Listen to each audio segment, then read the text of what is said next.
Right then, let's get back to the panel for the last time this year. Cheers, Simon. Well, John, I think your man's hit the best shot of the day there. Well, Omar, yes, unfortunately he had that tee shot at the last, which was so out of character with him. It just ruined his chances. But Chris has played not a bad shot, just over the back of the green, so he should be quite comfortable from there. Yeah, we were talking about adrenaline earlier, and I think the big man's got a bit of it there, hasn't he? Yeah, he must have been pumping a little bit there because he knocked it 20 yards through the back, but he's safe. He's not in the sand. He's got a simple little chip up the green. I expect him to clean it out now. Nice to see Omar put a good swing on the last there and played a real classy shot. He just got put under pressure on the last hole and put a quick swing on it, but other than that, Chris has played fantastic. Yeah, I think Chris has probably been the best player at the four, hasn't he, Richard? We were just saying that, yeah. You know, for a handicap of 7, he looks a very strong 7, and he's playing very well. And but as John has said, it was nice to see Omar hit a good shot in there. I mean, obviously this is his home club. He probably feels a bit of added pressure before he went off, you know, to actually deliver. But he's shown what a sort of player he is. But no, I think that Chris has got this in the bag. Well, we'll head off to the green now and see if Chris can wrap it up nice and tight. So with Muldoon and Marshall wayward with their tee shots and Omar Butts pretty much out of it, it all came down to what Chris Dyson could do with his second shot, and as Lee said, to try and wrap this one up. Yeah, having this caddy on the bag would have been a big advantage for him today. He would have experienced a lot in his years on tour. We've been a very calming influence on Chris, just clearing his mind, making sure he makes right decisions and then just commits to those shots. Just be looking to play a little chip and run shot here, probably with an 8 iron, just chase it up through that fringe grass onto the green about 20 feet away. And you know, another beautifully executed shot here, and he's going to get across that finishing line. Yeah, he's done it pretty well. That'll do nicely for Chris Dyson. When was the last time he played a club medal with all people round him like that? That's what this Trilby Tour playoff does. Puts you right in the heart of the crowd. And he's come up with the goods once again. He's played magnificently. Yeah, fantastic once again to see all the players hanging around to see what happens. Really adds to the atmosphere for these players. Well, Matt, they say it's not over till it's over, but something quite dramatic would have to happen from here for Chris Dyson to miss out on this title. Yeah, I think we can safely say Chris Dyson's bagged this. Omar now just trying to restore a bit of pride. Yeah, and after that stunning tee shot, he's left himself about 30 foot for birdie. Just going to move a little right to left here. What a great way to finish in front of all his home crowd. He struck it well. Go on, go on. Oh my goodness me. It really doesn't get closer than that. What a fantastic way to finish. Let's have another look at that. Great stroke, sent it on its way. He's homing in on the flag. He's convinced it's going in. He's not the only one. Check the caddy out in the background. Omar's caddy convinced as well. Oh, just catches the right edge. He's in for the celebration. It's in, it's in, it's in. Oh, easy Tiger. Not just yet. Unfortunate way to finish. And other than one bad shot on the second playoff hole, really conducted himself well today. Expect to see him back next year.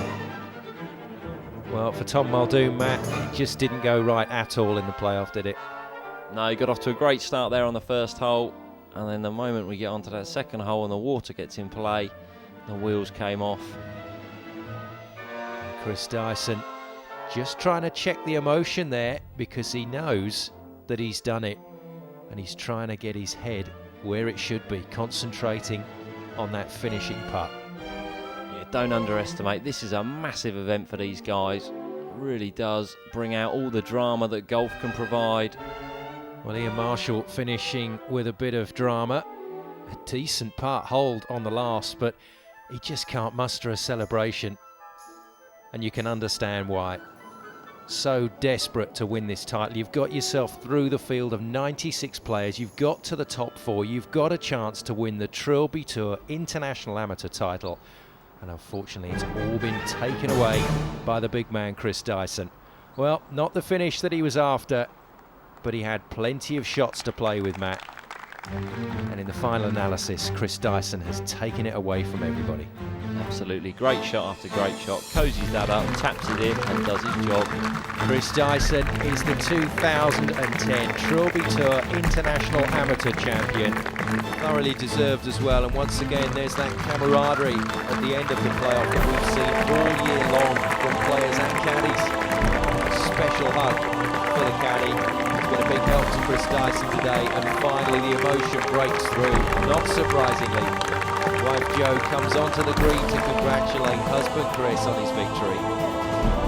The likes of Tom Muldoon, Omar Butt, and of course Ian Marshall left to ponder, as we always have with this winner-takes-all situation, what might have been. Charlie Lydiard, last year's amateur winner, now turned professional, back to present the trophy. He'll be involved in the professional event. And so will Chris Dyson, along with all the other top amateurs. That's something to look forward to. But for now, it's about Chris Dyson and his trophy. William, a worthy champion. Oh, what a player. I met Chris down at the park and I thought, instantly thought, what a great guy. And I had a little inkling that he might come through, because he's a big man with a big heart, and today he's a big winner. I hope he won't mind me saying this, but he kind of broke up with a little bit of emotion there, and it was a beautiful moment. It really was, because it just told me that it really meant something to him. And this tour means a lot to me. This tournament, the whole thing, putting it together. When you get guys like this coming along, and they're winning it, and the emotions getting to it, means we're doing something right. Do you feel like you've buried your demons of the park? Well, I think I have, and my caddy told me, when you got 3 putts for it, just dolly it up, and that's pretty much what I tried to do. But no, it's great, fantastic. I'm really chuffed to have come through and held my nerve to the end. Yeah, I feel really good. Just tell us about your caddy today as well. Yeah, well, Tony's a great guy. I mean, the Buckinghamshire organised him for me. We got on the first, we're walking down, I sort of said, well, he told me he did it professionally, and I sort of asked him who he'd caddied for, and he'd actually spent 4 years on Justin Rose's bag, so I thought I was in pretty good hands. Come the time I got to the first green, and I said, made a couple of birdies early, a couple of putts went in, which settled me down, and then we just had a nice banter all the way around. Occasionally he told me to take one club less, one club more, and just basically kept me honest. It was fantastic. We worked well together today, yeah. But here we got a fantastic champion, and tomorrow he's going up against Phil Archer. There's no hold barred there. There was a beautiful moment when Phil Archer said, "What's he play off?" I said, "Why?" He goes, "Because if they've got shots tomorrow, I ain't going to win." I said, "No, they're playing off scratch." He went, "Oh, thank God for that." He impressed Phil Archer, and Phil Archer is a damn good player and a fantastic Trilby Tour pro champion. This is as tough as it gets. You've played like a pro today. Tomorrow you're playing as a pro. Chris, we wish you all the best of luck for tomorrow's round. Thanks very much. I will certainly do my best. Cheers, man. Thanks, William.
scenes at the end of today's playoff, but before we leave this year's International Amateur Final, there's just time to let you know that Robert Dorr did indeed win Shot of the Day for this tap on the stick from 170 yards. Well done, Robert. And Shot of the Season, after almost no deliberation at all, had to go to Ian Clark, the man who at Druids Glen in the one-shot shootout hit the ultimate shot. Fantastic entertainment from Mr. Clark. Congratulations to Chris Dyson, the 2010 Trilby Tour International Amateur Champion. That's all from the amateur final, but we're not done quite yet on this year's Trilby Tour. The best of this year's amateurs get their chance to square up to the pros on a level playing field at the professional final. European Tour player Phil Archer will be back to defend his title, along with previous winners Steve Cowell and Warren Bladen. And we'll also have a look back at the highlights and, of course, the outtakes from this season. That's all coming up next time from the Trilby Tour here on Sky Sports. For more information on all of the 2010 events, go to www.williamhunttrilbytour.com. We'll see you again soon.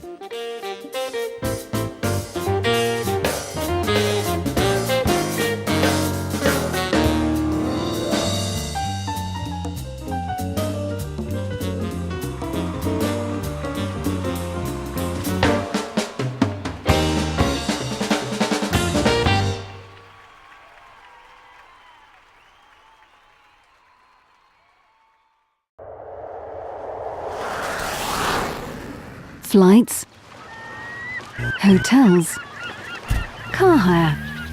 Netflights.com, sponsors of the William Hunt Trilby Tour.